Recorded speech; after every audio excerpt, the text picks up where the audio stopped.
Yeah, I'm not fishing it. Just thought I'd share a bit of information over it. So, 'cause obviously I seen this when it was drained.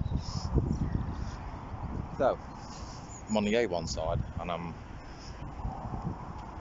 not quite in the middle, but just out here, there's like shelves, yeah, and the easiest way of saying it, like steps. But these steps are a good like 5 to 6 foot. So you go out a little bit, roughly about 20 to 30 yards, and then it drops down, and about another 20 to 30 yards, and it drops down again. It starts roughly from where I am halfway, and then goes right up there, sort of thing. Down in the far corner is obviously the deep end. For some reason they call this side no carp bay, but they do produce fish. Just depends on the time of the year really, and obviously if you're on the spot. So you don't have to move swims. Obviously if you want in shallower water, just literally just have a marker out, and you'll find those shelves straight away, so you don't need to be far out. So when the sun's obviously pumping, bring it a bit closer towards you, sort of thing. So there we are, pit 6, obviously facing towards the well, that's like guiding me over in that corner really, the sugar beet factory. So A1 behind you, and it's not there's not really that many pegs, to be fair. To be fair, the shelf starts off where this tree is behind me, so that's where it starts, and then obviously you got it all going across like. So let's have a little mooch down. I'll go around the other end of the lake and obviously tell you bits more about that as well. So it's quite informative, this one, obviously, yeah. If you've never been before, it's handy knowing. Well, you can see it's nice and gravelly, yeah. So you can wade right, but just obviously be careful of that shelf, because obviously if you find that shelf, you're going straight down under it. So it's nice and gravelly around it, but it's still soft enough to get your pegs and stuff like that, and you don't need hammers and stuff like that. You just literally push them straight through on it. So it's sort of like sand underneath, sort of thing. But it does get a bit battering on here with the wind, especially when it's coming towards you, because obviously you've got the whole entire lake coming straight at you. It does get a bit frothy down here as well. You've got all the straw and weed and that lot, so, but you're going to get this around most of the pegs, to be fair. But you do get a lot of straw. I don't know where they actually put straw in. I think it's down in the far corner. Obviously it just drifts down, and that it's so called the crap away really, that's all it's for. So middle of pit 6 then, A1 side, and obviously you got the like corner what sticks out over there. Right, so we're in one of my favourite swims now, the corner swim. Looks like quite a few people use it. They do a fires and stuff like that as well. But it's big, yeah, it's a nice big area. Now the water's quite down actually, to be all honest with you. So normally the water is actually covering that fire. Yeah, so the water's up here, so it's not grading a lot. You're probably looking about a foot. So normally set your bivvy and everything up there, obviously where that kind of pop and that lot is, and obviously you're coming down into here. Now, here's the water. It's quite a gradient go off sort of thing really, where obviously you can wade right quite a bit. But it's quite deceiving as well, because in the corner, so this left hand corner over here, this is obviously where they pump it out from, so if they're needing to get the water out, it's the deepest area. So you wouldn't think of it obviously the way it actually goes down, because you can wade her a bit.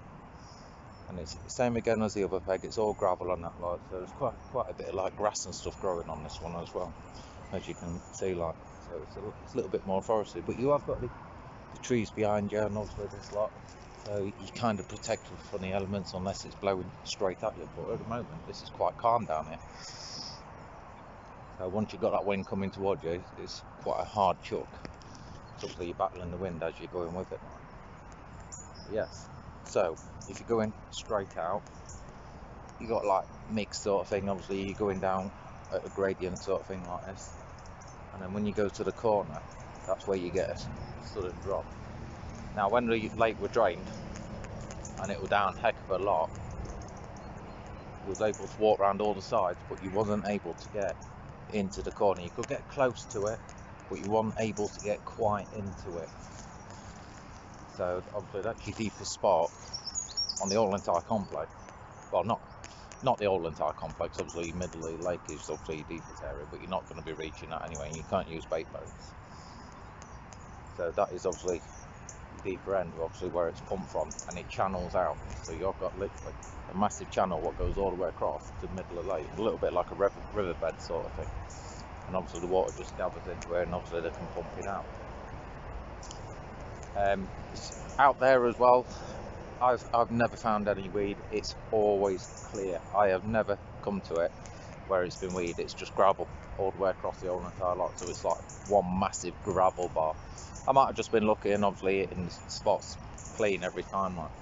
But I never come back with an ounce of weed. But bear in mind, this is through winter. I do prefer this through winter. And yeah. So what we'll do, we'll move around to that side of the lake now. So obviously we've got a back towards Trent, and I'll tell you a bit more about that. There's two guys actually in the middle. So the lake itself, it basically goes, obviously from where I am, you go in, you come out, and you go round, and it goes flat again. So there's a few guys obviously in the middle, so I don't want to be disturbing them. So there's also a bit of a shelf there as well. But bars on this peg you don't really need to worry about looking for, because like I say, it's gravel all the way through, so your rig's presented pretty good all the time. There is a little bit of weed in the edges, but that's obviously from what's just blown in over time, from fish going through it, anglers and stuff like that, obviously dragging the rigs back, cleaning the spots. Right, so we're in actually the far corner now. This is another one of my favourite swims, and there was a fish. Not far out whatsoever. Yeah, just over there. Just in the swim what I was in a second ago. Quite a nice looking mirror actually. About 20 odd pounds, something like that. Might have touched 30. So anyway, right. I don't know if you caught it anyway, but there. So, this is the deepest end. As you can tell, it's gravel again, look. Yeah, so look behind you. Still got plenty of room to be obviously setting up the bivvy, and you've got your slope going up, so obviously it's easy to get your stuff down and that lot. You don't normally see this here. This is normally covered over with water, so you can set your bivvy up here quite easily, but this is normally covered up. So you're normally fishing up to that brick. That's where the water normally comes up to. So you've obviously got that where there's a dirty old sock. Yeah, I don't know why there's a sock there. I ain't touching it now because it's probably a wank sock. So your deepest end is obviously out here. You're not exactly fishing it dead straight. You're fishing slightly diagonal towards these trees, but not right tight into them. And that's where it's actually pumped out from. So it's quite a big step, and then obviously that's where your pumping's done from. You can wade her out a little bit. You're not going to get out a lot though. You're probably going to get out at a minute how it is. Probably about 10, maybe 12 feet, and then obviously you're going to start to find the shelf, and then obviously you're going to be starting to dip off. Right, so 2 pegs up from the corner peg with it back towards the Trent. The Trent itself got quite a few people on it actually. Yeah, it's getting pretty hammered, and a few cars have obviously gone as well. Right, so this peg here is quite a steep embankment, so I wouldn't really advise setting up your bivvy up here, because if it does rain you're going to be on your arse sliding down there sort of thing. So I try to get set up down there. It's quite a drop. I'm not even going down because it is a bit moist. Through summer it's not so bad, but like I say, it is a bit treacherous getting down there. Right, now I don't know if you can see, it is quite shallow. Corner swims obviously over that side there, and the deep end basically comes across. I'm trying to get my finger in the right area. Comes across like this sort of thing into the middle of the lake. So where them 2 ducks are over there, that is probably just the start of the deeper end sort of thing. You can cast to it, but between there and here it is quite shallow, so you are in like the shallows on this end sort of thing. Can't really get down this end because there's a few anglers down there. So. Right, we're at the peg what I call steps. Yeah, you can obviously see these, you can obviously see our seafloor, and getting down them is a bit fun as well. Now normally when the water's up, it's right up to that bottom step anyway, but if it's not, get your bivvy set up down here. You've got loads of room for it and that lot. As long as you haven't got crashing waves coming towards you, you're generally fine. Yeah. Now out here itself, as you can tell, quite a lot of sediment. It is also quite silty as well. Now there is weed amongst it, and it is getting a bit thicker, but it's still a long way out there. So it's just a gradient going down again. So just literally like how it is here. Yeah, it's just a gradual. It's not. There's no drop-offs or anything like that. So you got to try and cast beyond that unless you want to be fishing in the shallows itself.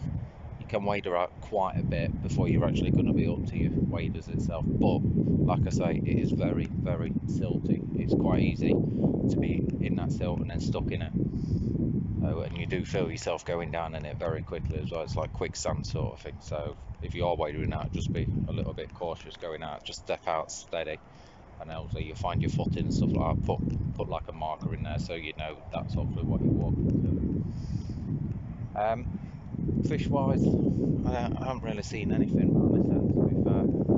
It's a great piking bit if you like your pike fishing, because obviously you're in the shallows. It's easier to go out. You don't want to be obviously chucking a dead bait out too far. You can't use bait boats on here anyway, so it's a great place for a bit of piking, really. Oh, that's this peg then. What I call steps with that. I believe it's the only one on here with them. So we'll have a walk further down, and then obviously see what we can locate. If I can get in that corner, that's what I'd like to really tell you about. Just all depends if there's anyone in there. Alright, so we're on the weed bed peg, and this is obviously one what I fish. I have done a video on this one as well. Now the water, as you can see, it is definitely 100% down, obviously with the sun and whatnot we've had. Before, it was right up to this branch what's coming across here. Yeah, all this lot. Couldn't get on any of that. Now I actually had it, so I set the cradle up actually over in that corner just down there. I could actually use this bit of a like embankment step to obviously get through to it, but all that was full of water. So it's the same again, it's very silty here. Now when I was wadering out, you can see obviously how shallow it is here. It's not deep at that part at all. And literally all I could do was get to the end of that tree there, and I started going down. So it's not one way you can really get out a lot of distance with the old waders, not safely anyway. Right, so where them coots are, if you can see them, just over there, that's all thick heavy weed bedding. It comes quite back. It looks like it died down a bit at the minute. So before the weed was actually over it, you can see it, but you can still see this bit of a clear spot coming through here. You can see the weed obviously behind it. There's a big clump of it actually just on the top over there. I don't know how deep that is itself, but it's probably about, say, 4 to 6 feet sort of thing. And then it gets really thick and heavy. And really where the grebes are, what are literally right over here, that is where your clear spots are. Now, it is a peg what's awkward for casting as well, because you got obviously the trees what are obviously either side of you. So unless you can wade her out a little bit to obviously get your rods out, you can only really fish it straight sort of thing. You can't really be putting anything to the right, you can't be putting anything to the left, but you don't want to be doing that because obviously the pegs are a bit closer either side of you anyway. So you are fishing this one straight, so all 3 rods really. It's where I did have a pick up, and then I just didn't get the waders on in time, and then obviously I lost it. Yeah, me and stupidity. So yeah, let's see if we can step down there, see what it's like. Yeah, it's pretty firm down here. Got a nice place for your bivvy. It doesn't really matter how big your bivvy is, obviously you can get down there and you just got that slope coming down the side what obviously you just step onto. But yeah, I wasn't able to do this last time unless I was in the waders. Right, so as you're coming around, you've basically got like a big car park out of gravel or something like that. And you can't really fish a corner. There is a peg in there, but it's very, very close quarters, very, very shallow, literally like 1 to 2 feet deep. Excuse me. But I've come round to this peg, and I call this one really the egg boxy, yeah, because it is very egg boxy out there. It's not massively deep. When the water were down, all this lot was all on show, yeah, all of it. It was able to walk across all of this lot. and it does step down quite a bit, so it is a bit more of a gradient sort of thing. But it's like I say, it's all over the place, and it's just finding the humps. Because that's, if you imagine an egg box, obviously turn it upside down, obviously that is really what you're looking at. So it's just finding those humps, and then you're all right. Pretty clear, yeah. To be all fair, there was a little bit of weed amongst it, but not really a great deal. You can see where someone's actually been dragging some out from over there, but it's not a great deal of it. It's more about finding those humps. Casting wise, you can fan your rods out. You've got a little bit more room to play with because your tree side, they ain't that high and they're not really massively overgrown. Railway's just here, so you are very, very close to it, and it does get a bit noisy. Peg wise, you can easily set your bivvy up here, but bear in mind the water's going to come up, and the water will come up to that, so you are going to be setting up really on there. So this is really like obviously where you'd have your rods obviously facing into, and then obviously where you're going to be netting from when the water's up. Quite gravelly. It is quite gravelly out there as well, to be all fair. But like I say, your main features are those egg bogs. But when the water is up, you've also got this tree line what you can cast to as well. It's like that's like a bit of a forest sort of thing. Not really a forest, but no one can get in there to fish it from the other side. Yes, they can, but it's very shallow, and there's actually fish. No, it's a coot showing actually, just gone down. I've never really been here. I've just seen it obviously when the water were down. I've never fished it. I believe that swan, that cygnet, is actually sat on top of one of the humps now actually. Not these two swans closer, but the one behind it. I believe that is sat on one of the humps. Because that's how it is. Yeah, it's very, very egg boxy. But if you like that sort of thing, obviously it's one to look at, isn't it?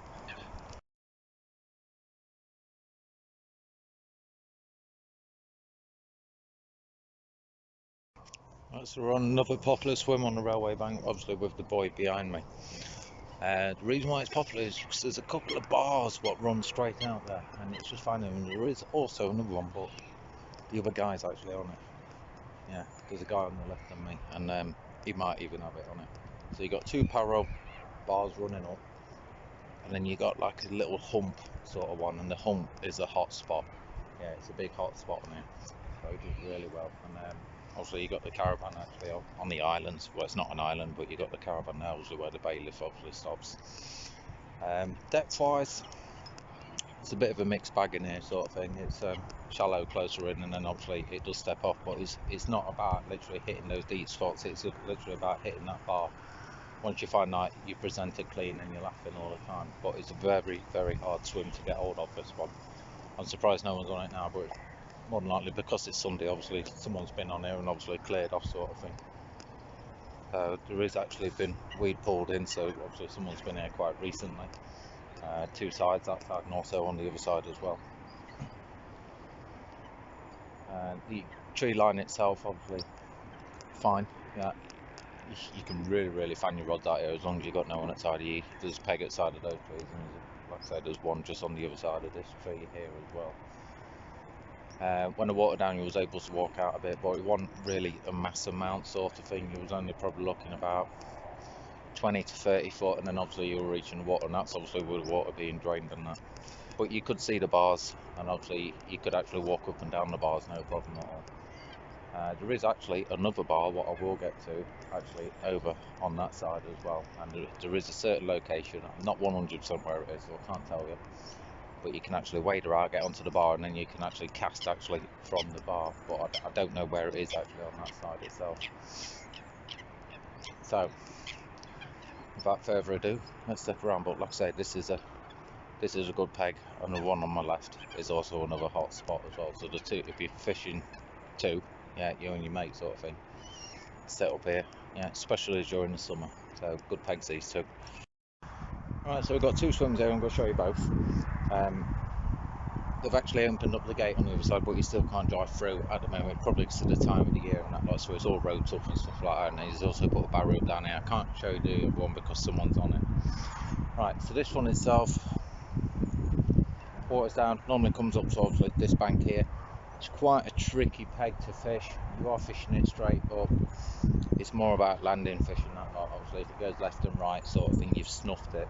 Unless you've got the waders and you obviously get down into that sort of thing.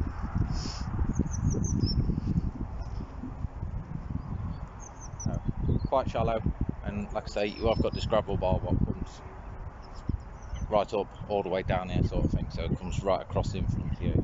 If you can get on that, you're all right. But I believe this is the peg. Don't take me for sure that this is one where you can wade out to. You go really deep, you are chest up into it, and it starts to come back up, and then you're actually on that gravel bar itself. It's not one way you could be putting 3 rods, obviously taking your rigs out, dropping them, and obviously going back. So it is literally a matter of case, one, your first rod, and then obviously do what you got to do, sort of thing, and then obviously your other 2 you're just going to cast as you normally would, sort of thing. But let's walk you around to this other peg side of it. It's a little bit more accessible, a bit more room to play with and stuff like that. Just on the left hand side of it, walking towards the A1.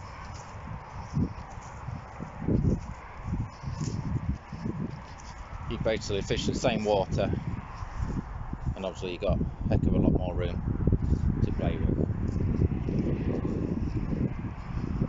Water itself, as you can see, there's not a lot of bank, so it is actually a little touch deeper here. You're still going out like 25 foot, and then you can still see it, and obviously you started to reach weed. Never fished it. I know where the bars are, but it's quite thick, heavy weed what's been blowing in, so obviously I expect that obviously coming towards you. Some really weird algae down here as well. I don't know what it is. It's probably like all the oils and stuff from the baits and that, like hemp oil and whatnot. It does look pretty shallow. I can't really remember this side when it was drained. I never really paid any attention to this side, so this is on the split. I just never really had any interest in this side. But you have got the gravel bars, obviously, if you can't get onto those bars over in that corner. I know you like that picture from that one in the corner, but the egg box, yeah, I found you one and put it on. You can get the gravel bars and stuff like that just by jumping on the internet and researching it. You're actually better off on Facebook, and then obviously people will share them. Yeah. Well, let's go a bit further down. We're getting a bit closer to the car now. That was it. That was the final swim. Now there is obviously a lot more swims on there. I've not been able to get on them all because obviously there's people on them. I don't want to be disturbing them and stuff like that. So I'm basically back at start now. I'm just actually on the eye embankment where all the glapper is and that like that. The car's obviously behind me. We've got the corner swim there, but I thought I'd show you this side a little bit more because obviously I wasn't able to get onto that because obviously there's people on it. So where that actually is, as you can see, it's straight and then obviously banks out that way. Yeah. Around that area, that's where you got your steps. This itself was all. You could walk right across it. You could cut diagonally right across, and then obviously meet up over there. So all this, when it was drained, was all no water, none. Yeah, not even a puddle. Yeah, so it is shallow here. Very shallow. I don't know why it is now with the depths and that, but like I say, when it was drained, all this was not there, it was just land. But just out there, where them trees are, there, that's where you got the steps, and they're quite useful features for, as I was saying earlier, obviously with the you got the deeper water and you've got the shallow water, but quite a massive jump in depth. So if you are wanting to fish deeper water and then through the daytime fish shallower water, obviously you just bring your rods in and you're obviously closer. But it's not coming up like this. Obviously you've got the massive shelves like steps, so they're quite a useful feature. But you, like I say, you got the access to deep water at the same time. That's the Taurus 6, guys. Hope you enjoyed it. Little bit of information. Like I say, you can get all these pictures and that like actually off the internet. They are hard work getting hold of, but if you spend quite a bit of time to do it, then obviously you can get that, and obviously you can see exactly what I'm talking about, sort of thing. So coming to lakes once the water's down gives you a lot of information. I'm just unfortunate that I never recorded it. I just took pictures, but those pictures have obviously disappeared over time and that lot. So there you go. Thanks for watching. See you later.